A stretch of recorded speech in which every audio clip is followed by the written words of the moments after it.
let's talk about how this build went. If you grabbed an Alexotos theme Envoy, you came up on a stone colored case and a vibrant orange accent piece with a bottom weight to match. Bundled with the case, you're also getting a pre-configured hot swap PCB, FR4 plate, and gray feet. Now the switches, as part of the collaboration, are orange at the palm stem and in a clay colored housing. They're pretty much Obscura linear switches with a 58G bottom out force versus a 65. Case assembly is pretty straightforward also. Where it got tricky for me was during the switch installation.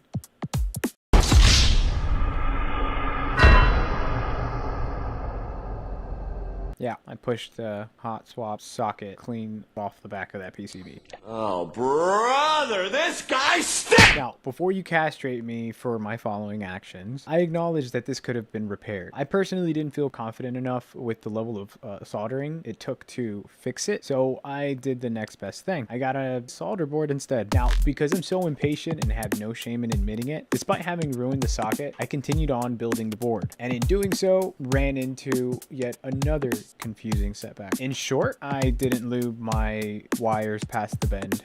Just lube the wire a little bit past the bend. Just a little bit. With all that past me, hot swap build broken down, put back together, soldered correctly. Here's what the board sounds like without foam in it.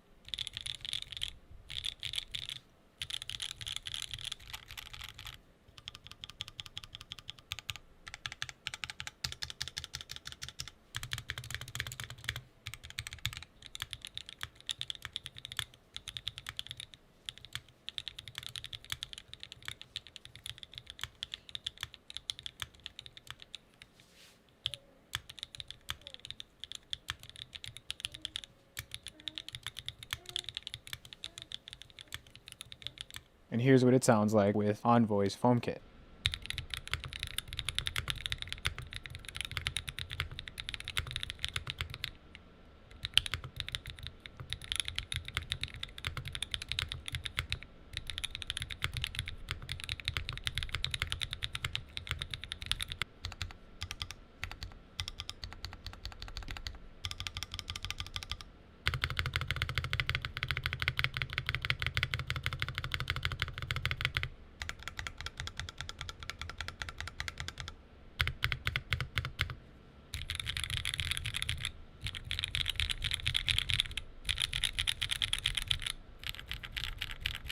Yeah, listen, I chose to solder the switches onto the board out of respect to the collaboration. What do you guys think?